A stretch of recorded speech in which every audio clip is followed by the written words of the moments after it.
It's CORSO and CATONE.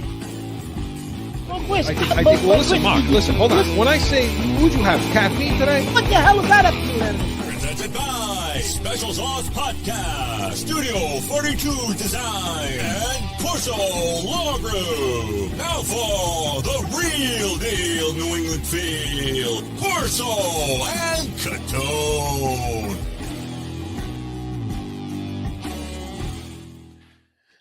Welcome into CORSO and CATONE, the real deal New England feel. I'm CORSO. CATONE is here. Joe is flying the ship, and you're with us on YouTube, iHeartRadio, Apple Podcast, or wherever you podcast. And hey, you know, you can watch us live right now on Podbean. So hey, we're all over the place, Mark. So, let's listen to us live. Just okay. So Yeah. You can listen to us live on Podbean. You can watch us on YouTube. So check us out on Twitter also, and our heated hotline, 855-313-PATS. Give us a call 24/7. Leave a message. Anything's on the table. We want to hear from you. Joe's going to pick one, so let it be yours. 855-313-7287. Hey, a lot happened this week, and we're going to go back, rewind, and go over some of those things, including saying goodbye to a legend. And so we're going to do that weekly rewind. And, of course, Mark will have us on our toes in Catone's comments. We're going to hear from one of you in the nation in heated hotline. And in real deal, is the Pats offense a mess? Mark and I don't nod yet. Don't nod yet. Mark. I'm not don't saying anything yet. Mark and I will discuss. So, gentlemen, hey, Mark, Richard Seymour just went into the hall. Geez, nice to have guys like that, huh? Just a little bit ago. I didn't see it. I don't know who presented him, but I did see Mr. Kraft was there. So He was there. Yeah. that was nice to see. So, guys, hey, Yeah. Mark, you look a little tan. You look like I was away this week with my family for a little while. So yeah, I had a resting and relaxing week, but I'm ready to go now and ready. Of course, still paying attention to what's going on with the Patriots, though. Football is here, though, Mark. Yes, Football's it is. here, Joe. yeah. Thursday night was the Hall of Fame game. I didn't care who was on that field. But Jared He Stidham was drooling from Wednesday night. He didn't care. Chris didn't care who was playing. Jared Stidham looked pretty damn good, didn't he? Oh yeah, gotta love that. Why can't we get guys like that, I right? know. Why not? Hey. All right. We listen, got Zappy. What's his name? Zappy. Oh yeah, it's fantastic, Zappy. Zap his way right out of town. So hey, listen, like I said, lot to get to. A lot happened this week. So let's get the weekly rewind, gentlemen. Yeah. Going back through the week, about a weekly rewind. So as the baseball season rolls on, Mark, and we've been talking a lot of Yankees, Red Sox. We're going to talk about Red Sox now, weekly rewind. But and I want to talk about them because, it isn't just about this season may go in the tank here. They may not make the playoffs, anything like that. There's bigger problems in Boston right now with this team, Mark. Yes? Oh, I think so. And we could see it coming too, right? Like we have brought it up on other shows about the philosophy of this team, the market they play in, ownership, GM/president, coach, manager. We've been talking about this for the last several weeks, and I think it's really now coming to a head at this point of the season, right? Yeah. Well, they deal Vasquez, the catcher, right? Yeah. Yep. And to Houston. And so we'll get into how they did it, talk about Hein Bloom in a second. But what is just that move alone? Because that was a little contradictory to the other moves they made. So what did you think of that move? Is that something that needed to happen? I guess they were trying to free up some money, Chris, because the other moves technically. So the Vasquez move frees up some money. So they brought in the outfielder, but the Hosmer move really wasn't financially a big move because San Diego picked up most of that contract. They wouldn't have made the deal if they had to pick up Hosmer's contract, and Hosmer's having a bad year anyway. He can play defense, but his best days are well behind him in regards to hitting. So the optics of it make it look like, maybe they haven't thrown the towel in yet. They're bringing in Hosmer. They brought in this other guy. Maybe they're still trying to be competitive to get to a wild card. But when you really look at what they did, it was for optics only. Yeah, you get rid of one of the hottest hitters on your team, and you have no other catchers. Christ, I could get back there and reach second base better than the catcher they got back there now, right? And so the Hosmer trade, he's a name, but when you look at his stats, Chris, he's washed up.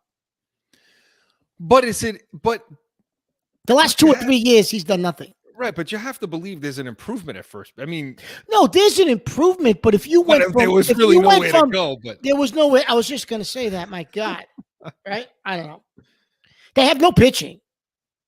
No, but I mean, again, when I look at these moves, the Vasquez, it's a and the way they did it was absolute. Well, and we'll get to that in a second. But as far as the move itself goes, I didn't understand why that needed to be done. Honestly, I didn't really. His contract's up at the end of the year, isn't it? Okay, I understand that, but what do you get?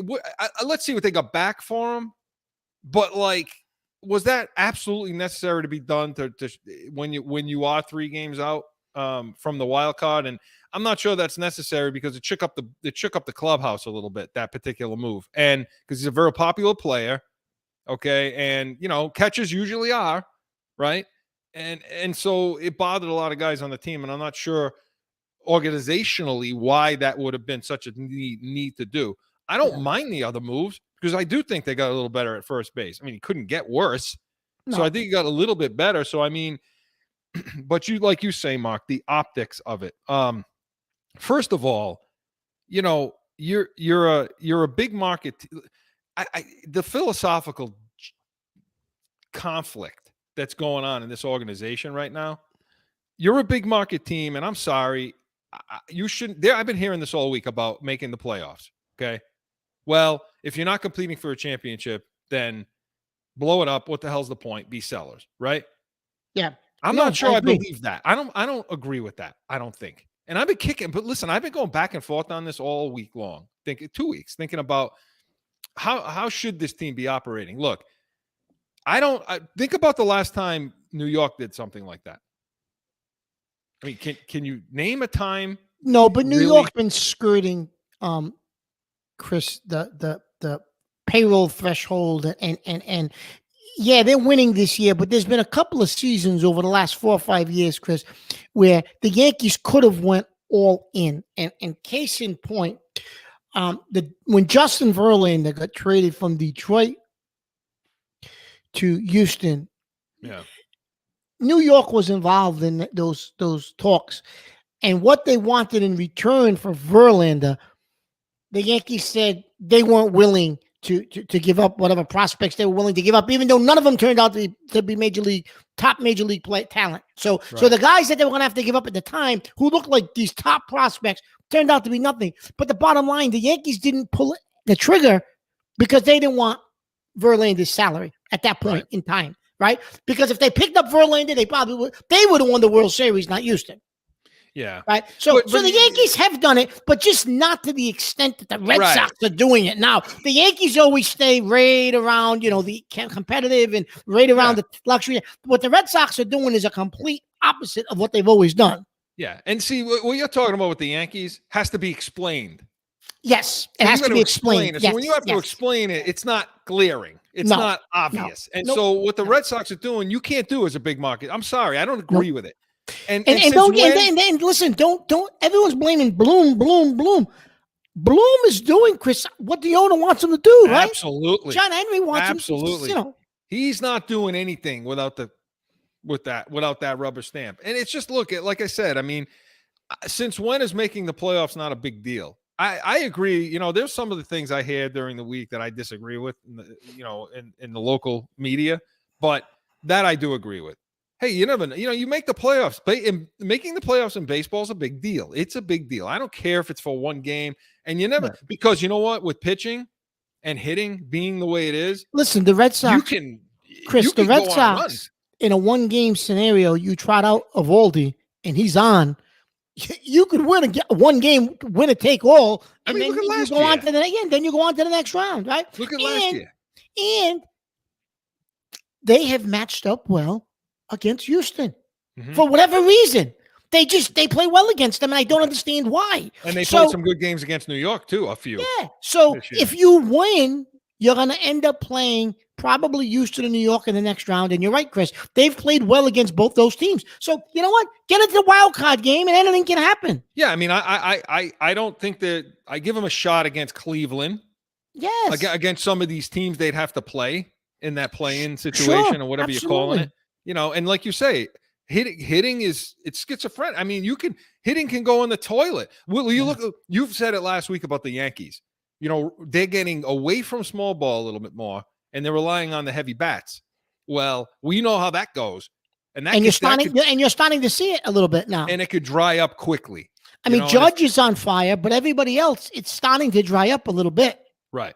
Oh, they got rid of your friend Gallo though. Finally. Yeah, but the point I'm making is get yourself in the dance. Since when the hell isn't that? And not only that, for where you are, you're Boston Red Sox.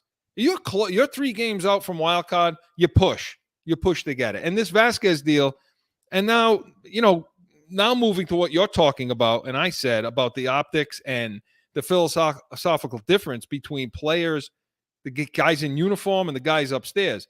Yes, I agree. Bloom's not doing anything without the say-so of ownership. But there's a disconnect here. I mean, and you know what? They're not shying away from it. These players are calling him out. A disconnect between who, Chris?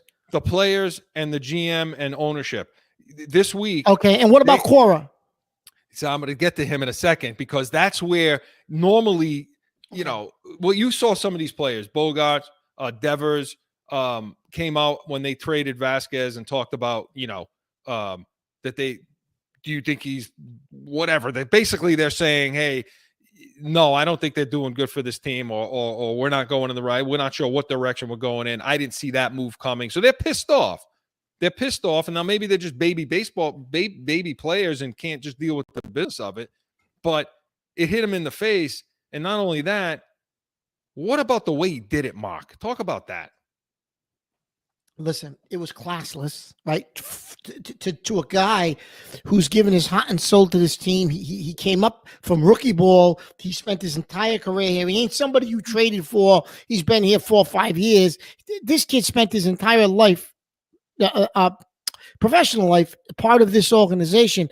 Yeah. He goes and takes batting practice, and then all of a sudden, Cora's got to bring him in to the dugout and take him downstairs and say, "Oh, by the way, you just been traded to the team we're playing tonight." Not even. Yeah, are you kidding me? Okay, get your stuff and go into the opposite dugout in the opposite locker room. It makes no sense. And for those of you who don't understand what we're talking about, when they traded Vasquez, what happened was they were in Houston playing. The trade went down. He went out there. I mean, trade went down before batting practice was happening, before the game. Vasquez is out there. Then somebody from the organization, this is the part that I think is bad. Somebody from the organization, some schmo from the organization comes and pulls him off the field. Mark, nobody from management was there. No, nobody was there. It's bad. It was bad. It was a bad look. It was just bad all around. And I'm going to be honest with you. If that's how you're going to start treating players with this new regime, you ain't getting players to come to Boston anymore. I understand. Listen, I understand if you pay, people will come, right? And that's so it does. People are like, well, it doesn't matter if you're going to pay, then people will come. Well, the Red Sox aren't paying right now. So you know what? They're not going to come. If it's an offer between the Red Sox and the Dodgers, or the Red Sox and the Yankees, or the Red Sox and the Angels, they're not going to come to Boston if this is how you're going to start to treat players. That's just a fact. Yeah, bad look. Somebody from the GM's office there, somebody from management, you know how many guys that must be working, how many people they must have working in that organization that are underneath Bloom that could have been in Houston to basically explain to this kid what was happening? Nobody. And now Bloom went and had a meeting with the team, in a clubhouse closed meeting. Listen, that's a bad look. You're sending him in to have a meeting with the team. Listen, I'm going to tell you something. I don't necessarily. What you going to say to them? I effed up. I screwed it up. Yeah, and I know. He's going. Well, yeah, he'll make up some excuse about communication, right? I know they all the stuff happened with Cora. They took him back. He's our man. They said this and that. But I don't necessarily know how long this will last with Cora as manager either, Chris. And you brought this up last week. yeah, he's an analytics guy and all of that, but it don't work unless you give him the proper guys to use the analytics with. Right. He's not one of these other types of managers who's going to take a group of guys who aren't very good and build them up and then eventually make them into a winner. Like in Tampa, they had Joe Madden. So yeah, they used analytics for years. But Joe Madden was able to build up those young teams, and when they gave him guys that you couldn't just push look at the book and say, okay, number 3, okay, come on in with 20 pitches, left hand, right handed. That don't work. You're gonna have to do some other type of managing, which Cora, that's not his game, right? A lot of these managers nowadays, that's not their game, right? And also, in addition to that, I don't know. Normally, when you have these situations happen with a disconnect between ownership and player, typically the manager's in the, trying to calm everybody in the clubhouse now. Look, it's okay. I don't think Cora's in the camp of management at all. No, I think Cora was just as pissed off over the Vasquez deal as the players. You're right, Chris. And I think that's what makes Cora a good manager, because he can relate to the players, and the players will play for him because of his personality and how he interacts with them. So I think you're 100% right, Chris. He was in the camp of the players. That's bad. When your manager, who's supposed to be part of management, is in the camp of the players, that's a bad look. He's supposed to be that bridge to send the message, and he's not. And that's a bad look. And as far as the GM goes, it's a difference between being proactive and reactive. You've got to see that coming, and you've got to have someone's ass down in Houston and take care of that so it looks better. You don't have to be there if you bloom, fine. But you better have somebody there, because now you're reacting to their reaction, and now you're going in the locker room wanting to talk to them. And by the way, they're done. They don't want to hear it now. No, they're finished. They're finished. Finished. So we'll see what happens moving forward. It's an interesting dynamic. Yes, the trade deadline's over. They are still a few games out from the wild card, but not only that, Red Sox fans, everybody in the nation, pay attention to how this relationship is going and who's going to be the first one to get pulled. Chris, they're a few games out, but they're chasing like 6 teams. I know. So it's not, that's what makes it even more difficult. So it's not like you're 3 games behind one team, and if you catch them, you're in the wild card. Yeah, a lot of things have to fall right. A lot of things have to fall right. And don't get me wrong, they could go on a run. They could. There's a lot of games left. But I just don't see it. Yeah. Personally, I don't see it. That's one thing. And then the one thing I also wanted to talk about this week is Deshaun Watson. That the suspension. Now, before you give me props, okay, let me set it up. So for those of you who don't know, Deshaun Watson didn't play all last season. Wasn't really because of this. I mean, it was like an injury, and then he didn't want to play for Houston. It was a combination of things. Yeah, he was sitting out basically because he didn't want to play for Houston. Right. But I think that if he wanted to play, he would have gone on the exempt list, the commissioner's exempt list, for all the 20 to 30 lawsuits, sexual misconduct lawsuits that came against him. Yeah. Nothing criminal charged. And now they met about the punishment. The punishment came down, and it was 6 games. First of all, Mark, what do you think of what they gave him for what went on here? Well, he settled like 30 of those cases. I think 23 of them, Chris, civilly already, right? Which means he's paid out. Probably, if he settled them, he paid out a boatload of cash, right? Right. Okay. Yeah. So if you're paying out a boatload of cash, then okay, I'm not going to say there was guilt there because he wasn't charged criminally, but some sort of action happened, obviously, between him and these women. Whatever that was, hey, I don't know. I wasn't there. I'm not going to comment on it, but he did pay out money. So my issue with the 6 games is this. You suspended him for 6 games, but this didn't come from the league. This came from the separate arbitrator, didn't it? Because the league's appealing it. Yes. Right? So he gets to 6 games, but the league suspended Brady for what? I knew he was going to say this, Joe. For what? Air and a ball? Yeah. Okay, the air didn't match up on the ball on a cold, rainy game day, and he got 4 games, and this guy got 6. And listen, I'm not saying he did anything criminally. I understand that. But Jesus, the optics, Chris, we're going to go back to that word. 4 games for deflation of a ball? 6 games? Yeah. Look, it's like you say. I mean, I had this called. Yes, I did. You know, But Chris called it. He said that there's no way this guy's getting suspended for the year. Way back when, before we knew Mac Jones was going to be a ball player, Chris wanted to trade. If you remember, everybody remembers correctly in the nation, Chris wanted the trade, was begging, screaming to trade for Deshaun Watson. He said, because he's not going to sit out. And I'm like, oh, okay. Well, we didn't do it, obviously. Here's the thing, okay? They're going to get their year, okay?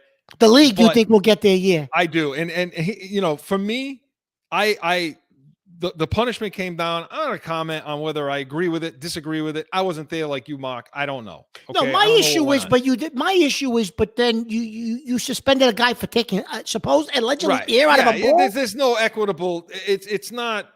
I don't understand what the. Well, the guy from Baltimore on video punched the girl out in front of the elevator, punched her out cold, and they only gave him a couple of games, four games. So again, I don't know what the sentencing guidelines are. I don't understand them in the NFL. I'm not even going to try to understand them. You can call us in heated hotline and let us know what that crap is. But for me, the bottom line is the NFL got it wrong again. And here's why they got it wrong. Somebody gave them 6 games. It's to the world, it's not enough. People are outraged by it, okay, in support of women and this kind of behavior. People are outraged by it. So once again, here comes the league reactionary to what the public outcry is, and now they're appealing it. They're appealing their own suspension that was given out, and they're going to give it. They're giving it to a former judge that's pro-state, so you know full well he's going to get the year. I mean, Goodell, he has the power to put who he wants in as an arbitrator. So they're going to get the year, so it will happen. But it's not going to happen based on, you know, the system they put in place. It's going to happen based on the optics and them reacting to it, which is completely friggin' disingenuous, Mark. You either care about these situations with domestic violence and women's, you know, all these kind of abuse cases. You either care about it and you have it in place and you just bring the hammer down, or you don't care about it. But you can't act like you can't have this happen where it looks like you really don't care.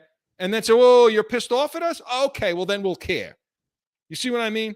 That's the problem with all this crap. And so we'll see what happens. And Mark, lastly this week, the world lost a legend this week. Bill Russell, longtime Celtic great, and just a human being in general. We lost him at 88 years old.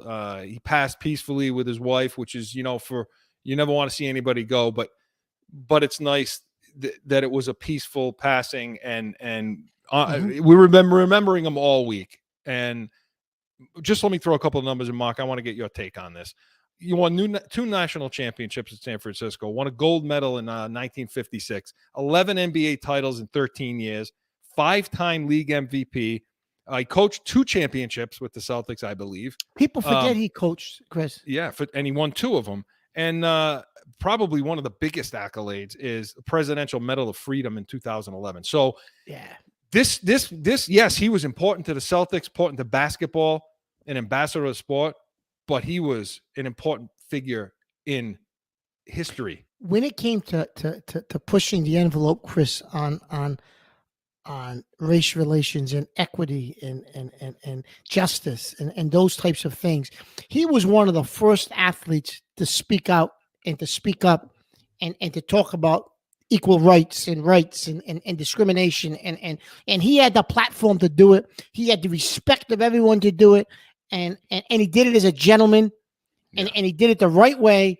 And he kept pushing for that. And I'm sure until he took his last breath, because that's just the type of human being he was. And you know, nobody, you got to respect him for who he was and what he was and what he stood for. And one of the things, Chris, in addition to that, on the professional athletic side, not the human side, you mentioned all those accolades. The one thing that is so impressive in win or go home situations, or go home, he was 11-0. Yep. Never lost a win or go home game. Never lost one. Yeah.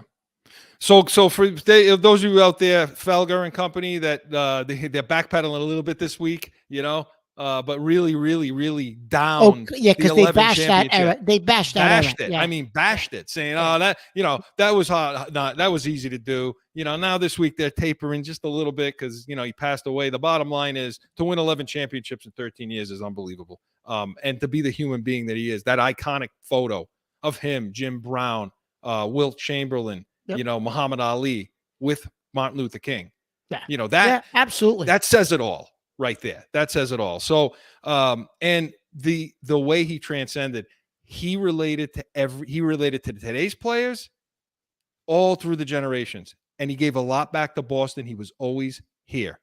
Yeah, and he did, and he had every right not to be if he didn't want to.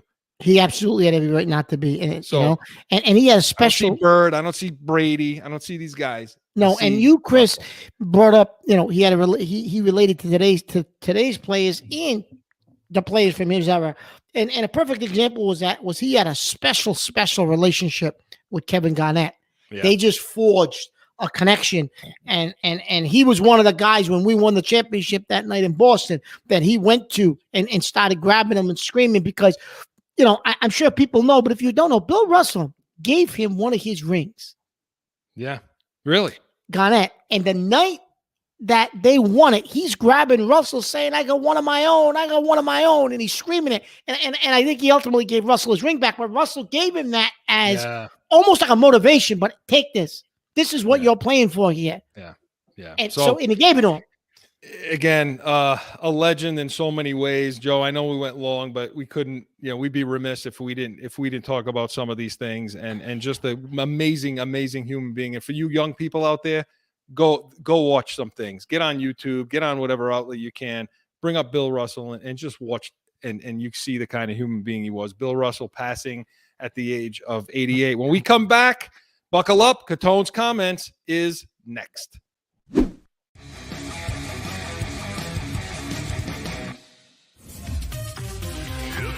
Special Sauce Podcast. You lacking the sauce. The sauce is good, man.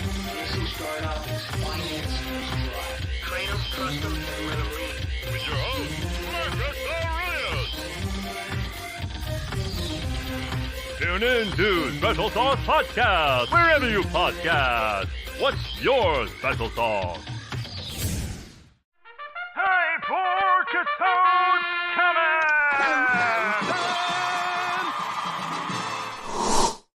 So we just finished a segment on, we were talking about Deshaun Watson, right? So, and Chris brought up how the NFL is reactionary. Again, they're reactionary, and I wanted to talk about that today, and he didn't even know it in Catone's comments, so it was kind of a good segue, and even though he didn't realize it, all right. So the NFL is all about protecting that shield. And the shield and the league and that persona and the name National Football League. It's a $1 billion organization, right? And they reacted. The people complained. They were all kind of activists and women's rights groups and the U2 movement. That's a disgrace that this man got 6 games. What he did to all these women, and all of a sudden Roger Goodell puts out a statement and we're disturbed by this and all this craziness. And he appeals. Okay, fine. Listen. This isn't about the Deshaun Watson case. This is about this absolute disgrace of a commissioner who's a phony, who could care less about anything except the brand and the shield, and that's it. Couple of cases in point. Also this week, which kind of fell under the radar, that crumb, and I'm going to call him a crumb until he comes on this show, Aaron Rodgers. He comes out this week and says, "Oh, I credit my 2 back-to-back MVPs because I'm taking psychedelic drugs." What the hell is wrong with him? Psychedelic drugs? What? Really? Well, that's what he said. He gave a name of the drug. I don't know what the hell kind of drug it was. Psychedelic drug. He shows up to training camp. He's in a wife beater. A tank top, his hair's long, looks like he hasn't showered in 4 days. He's got on jeans. You know what? Aaron Rodgers, go away. Nobody wants to hear from you. You can't win a big game. You can't win a championship when the money's on the line. Go away. But the shield protects him. He plays for Green Bay. It's marketing. He looks, so You're not gonna. What about him? Now he admits of doing psychedelic drugs. It drove him, did something to his body and head to win 2 MVPs. Roger Goodell didn't even address the fact. The league don't care about that. They don't care. They're worrying about people that are deflating footballs. They're giving you're suspending those people because that was the integrity of the game. What? Really? Are you kidding me? Peyton Manning, he was taking HGC in his neck like it was going out of style when he was out for a year. They found out it was getting shipped to his house illegally. No, it was my wife. My wife. Yeah. That was my wife. That wasn't me. It was in my wife's name. That wasn't me. And Roger Goodell, okay, Peyton, it was his wife's. It wasn't. She's a bodybuilder. He didn't take it. Are you kidding me? Really? Really? Come on. Like, this is it's so ridiculous. Roger Goodell is a phony. He's a disgrace of a commissioner. And he's a puppet for the owners. I get it's $1 billion organization. And everybody loves the NFL. No one loves the NFL more than Chris and I. But listen, it's time for at least the league to show a little bit of backbone. When I saw what went on with Watson and then that idiot Rodgers makes that comment, I just had enough. I snapped. I said, this is nuts. This is absolutely nuts. And that was it. And that's CATONE's comments this week. Yeah, Mark, listen, and I've given my take on this already. The only thing I can say to that is, it's funny because in any other governing body, you have sentencing guidelines. So you have like a frame of what you can do to people, when they screw up, you know what I mean? And for some reason, this just seems to be all over the place, everywhere. There's no rhyme or reason to what they dole out here for punishments. And therefore they look like morons every single time they do it, right, Mark? Oh, it's horrendous, Chris. Absolutely horrendous. But what pissed me off was when Aaron Rodgers come out this week and nobody even addressed it.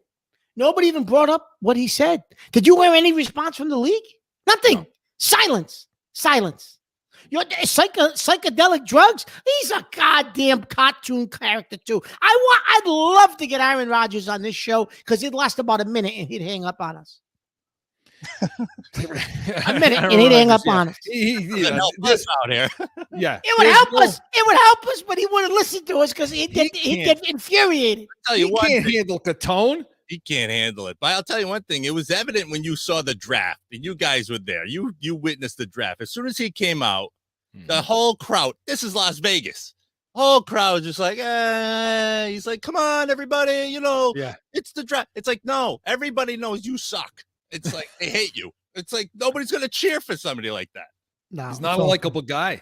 He's not a likable guy at all. And like you said, Chris, the rules and the governing body of the NFL, it's unbelievable. That makes there's no rhyme or reason to it. So, Mark, I agree with you. And I think there's a lot of people out there that agree with you too. And we want to hear from you. So make sure you give us a call on the Heated Hotline this week and let us know. Leave some messages. We had a few good ones last week on this. So CATONE's comments was presented by Studio 42 Designs. And hey, guess what? We're going to hear from one of you right now in the nation in Heated Hotline. Let's have it, Joe.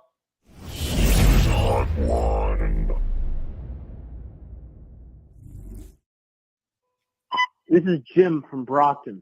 Yeah, now we know why Brady sucked in 2019. He didn't care because he was working with Miami.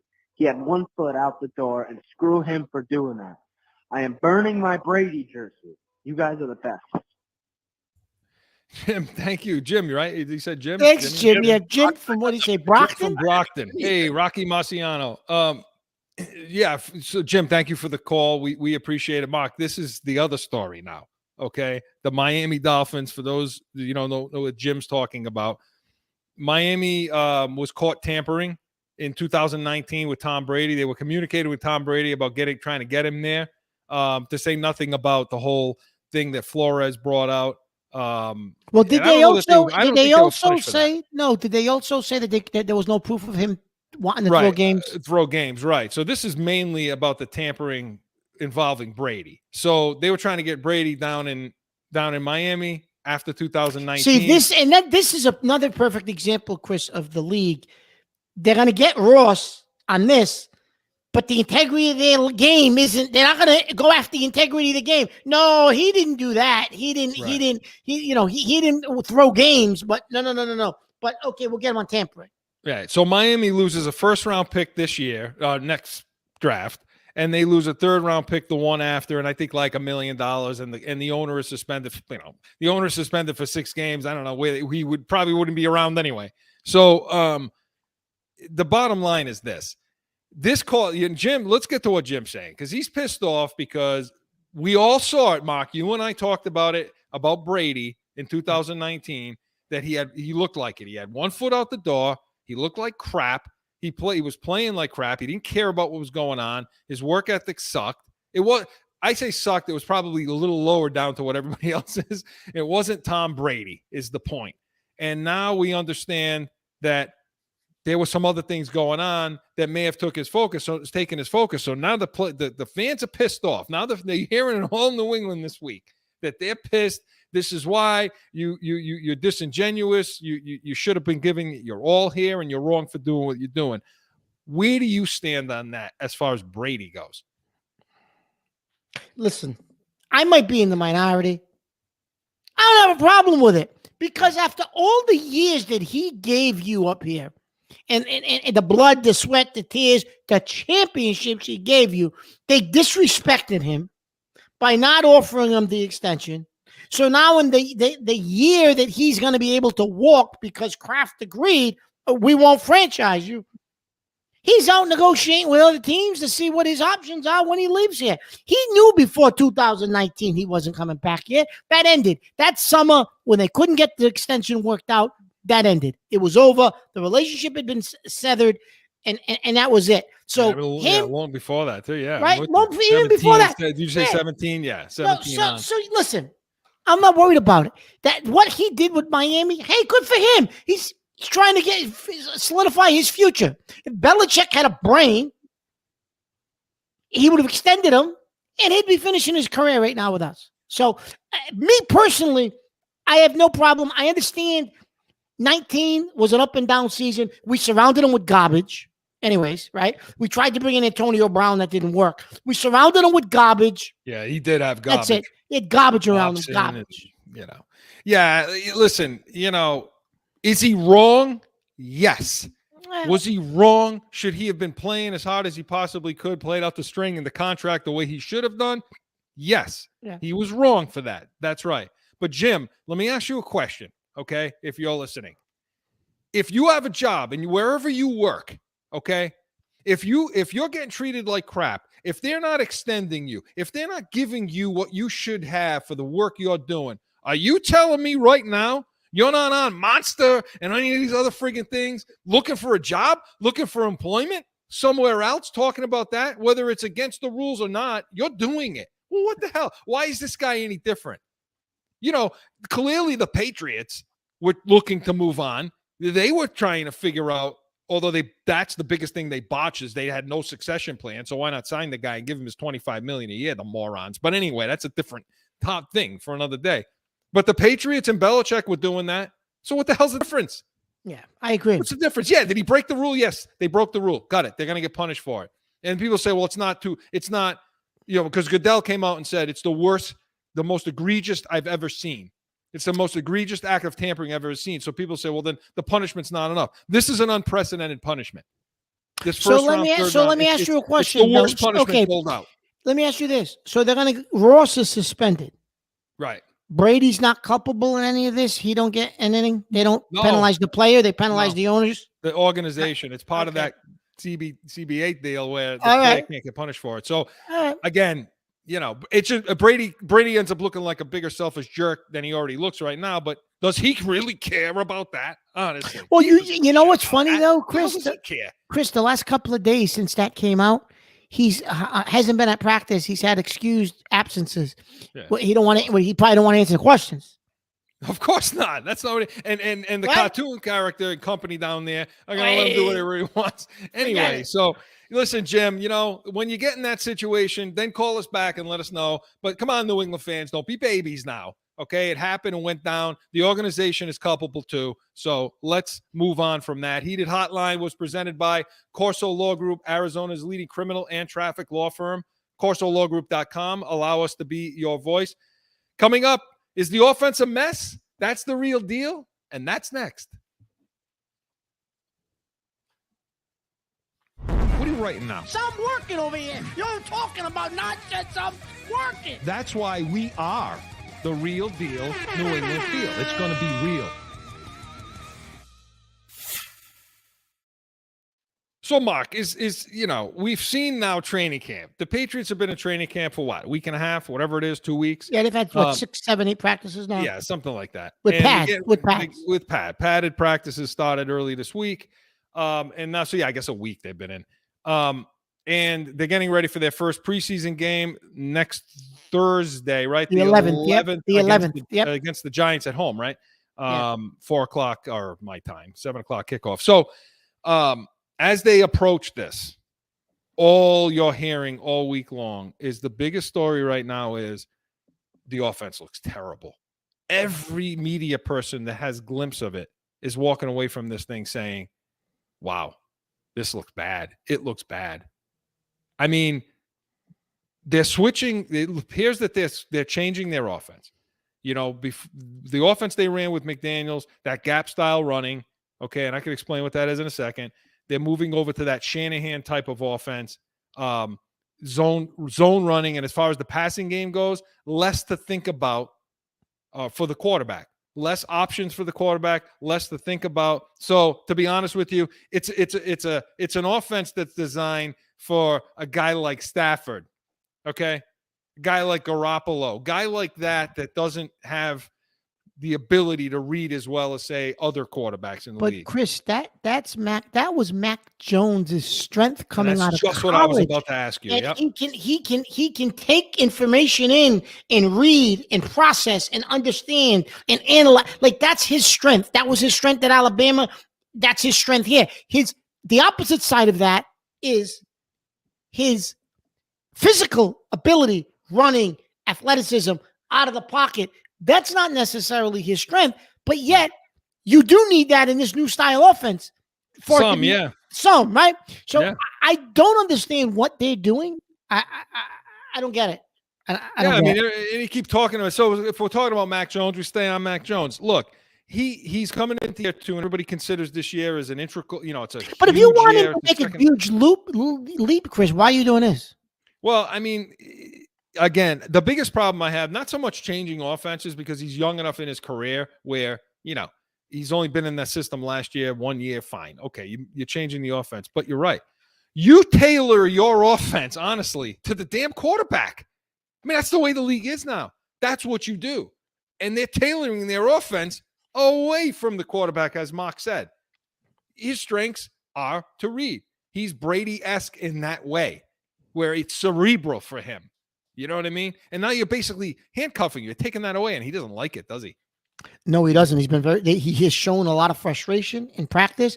And Chris, the other thing is to run that offense, the teams that run it ultra successfully have some top-notch wide receivers. Yeah. We don't have. So that's the other piece of this. In order for this to really work at a real ultra high level, this type of an offense, you need some real good receivers. Okay, yeah, Devontae Parker has shown well in training camp so far, but we don't have that level of receiver. Yeah.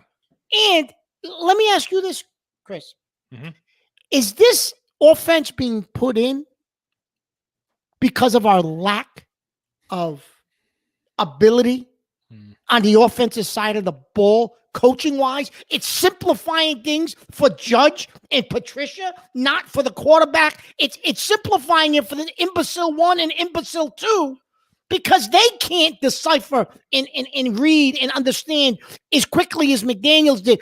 For them to understand that system, it probably wouldn't have been able to happen for them maybe. So this is something simpler for them as well. Because if you were going to run this system, Chris, wouldn't you have brought in one of those Shanahan disciples to try to help with the implementation of it? Somebody who's been part of that coaching tree or one of those coaching trees to assist you? You had every opportunity. They're all over the league. Yes. They're everywhere. They're in your So a own lot division. of this doesn't make any sense to me. So I think this is more about your coaching staff than your personnel groups. Which makes it even worse. Which makes the organization and Belichick look even worse as far as all the way back to the succession plan of Brady and McDaniel. Look, you can't tell me it's again, it's the reason you lost Brady. You lose Brady, but you didn't have a plan moving forward. Okay, you really didn't. You had Cam Newton and you had what's his name? That's playing in Oakland the other night. Stidham. Vegas. Stidham. Okay. Was just so and so there was no plan. This looks the same. Don't tell me you just decided you want to change you woke up one morning in June and said, hey, you know what? I think I'm going to run the Shanahan offense now. Poof. No. This was something he must have thought to do before. And you can't tell me you don't see the writing on the wall with McDaniel to know that his options are getting limited and he's going to have to jump on a job at some point. So I would assume he's making that change. So how aren't you scouring the coaching ranks to find one of these guys that can come in and do that?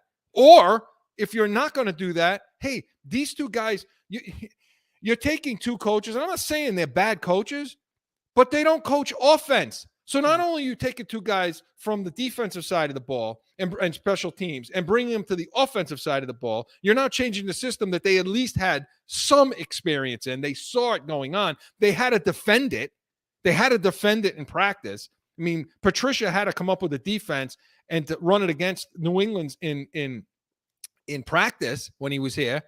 And now you're completely changing that. Mark, I agree with you. I don't know. I mean, I say that, but I just don't know. It doesn't make any sense. And a lot of things he's doing right now don't make sense. And Tom Curran said it because a lot of people said, well, with his press conference the other day, Belichick kind of alluded to, well, we just did it in this order.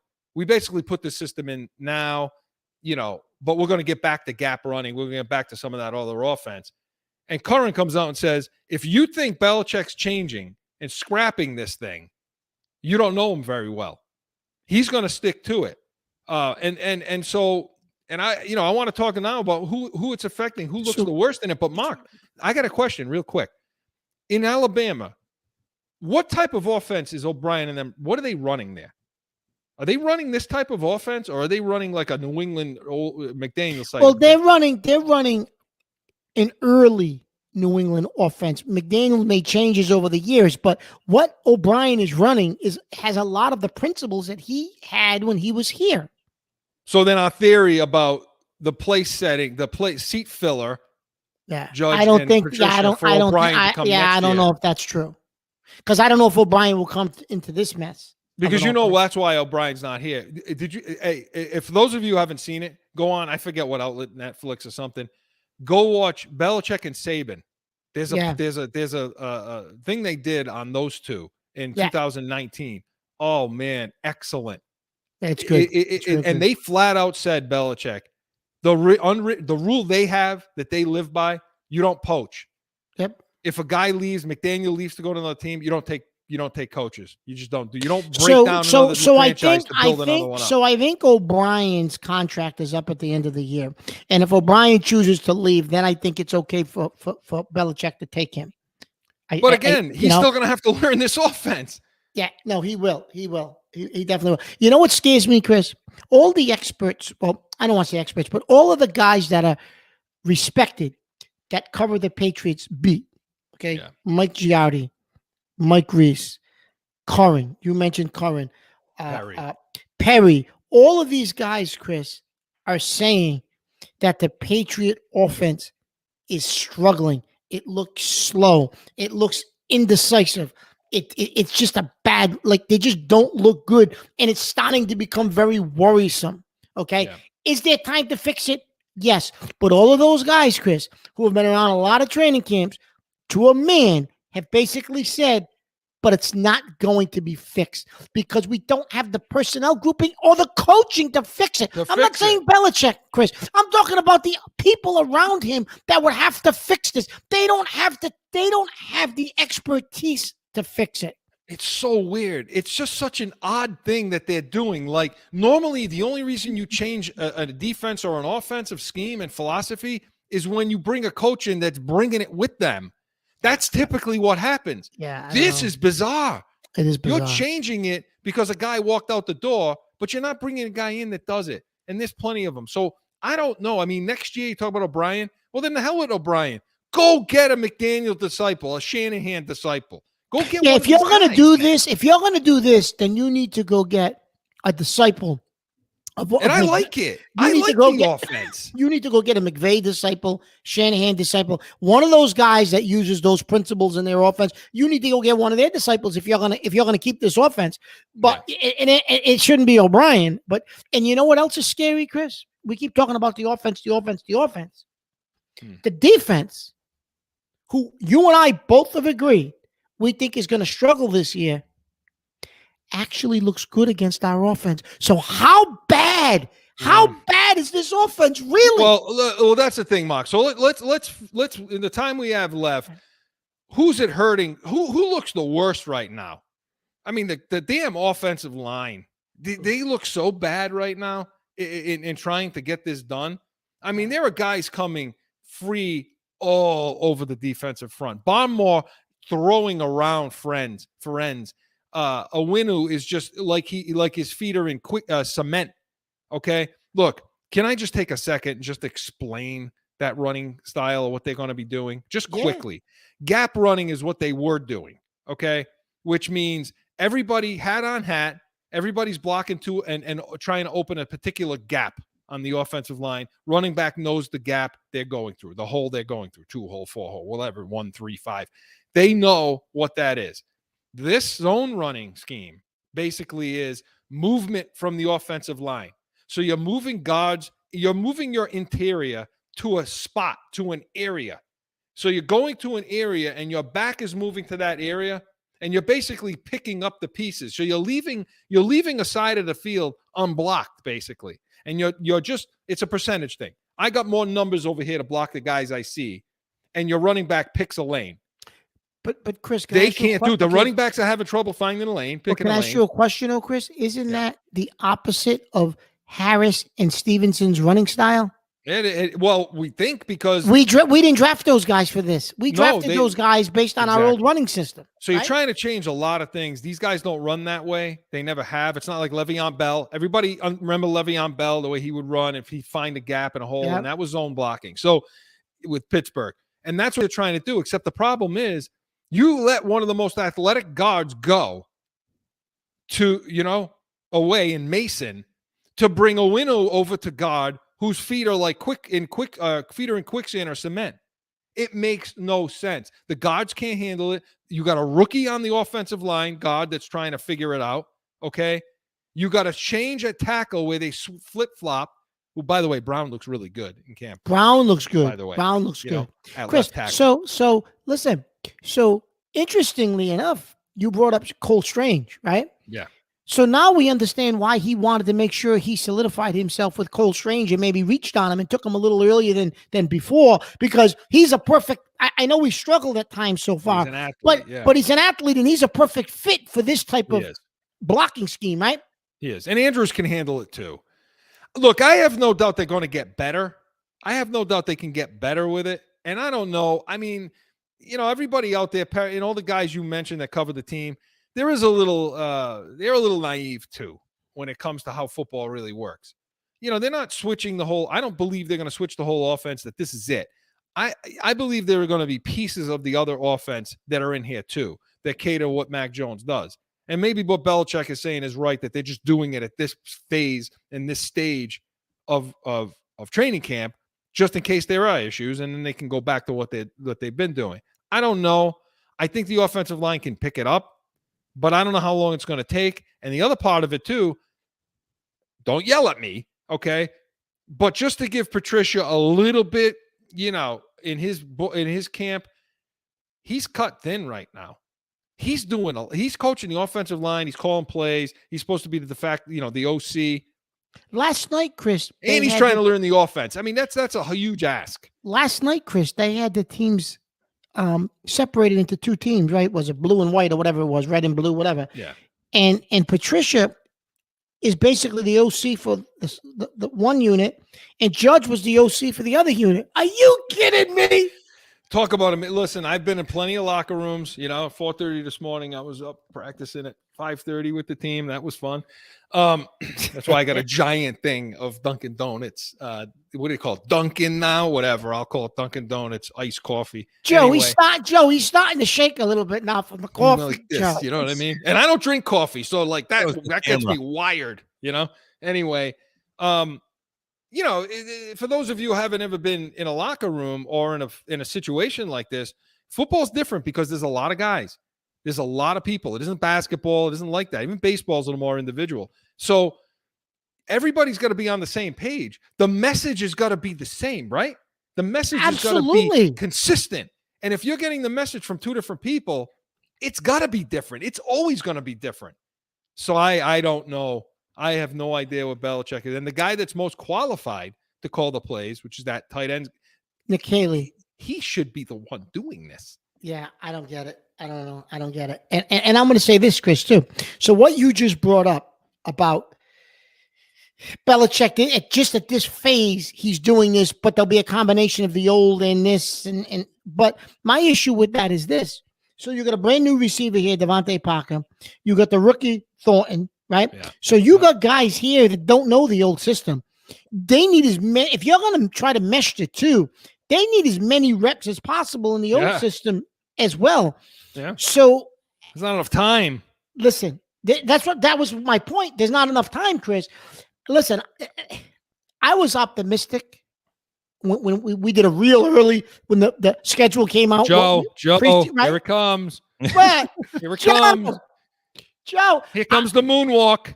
Listen, I told you then I want to see what happens in training camp. Right, Joe? Only 6 practices. Joe, go back and look at the tape, Joe. Don't make me do extra work. Joe? You guys, please.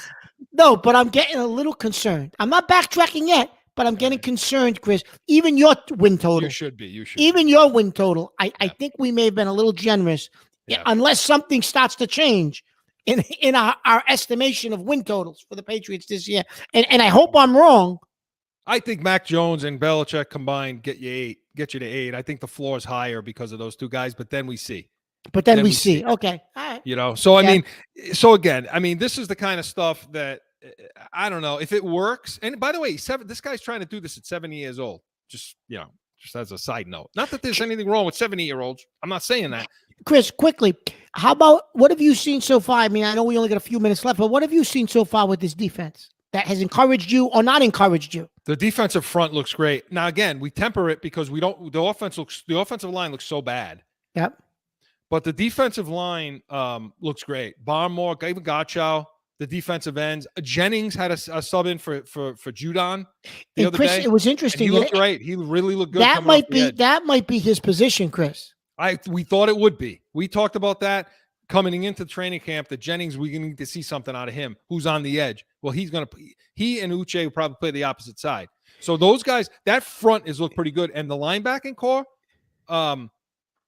Wilson has looked good. The kid they got from Cleveland, right? Yep, he's looked good. What is it, McMillan?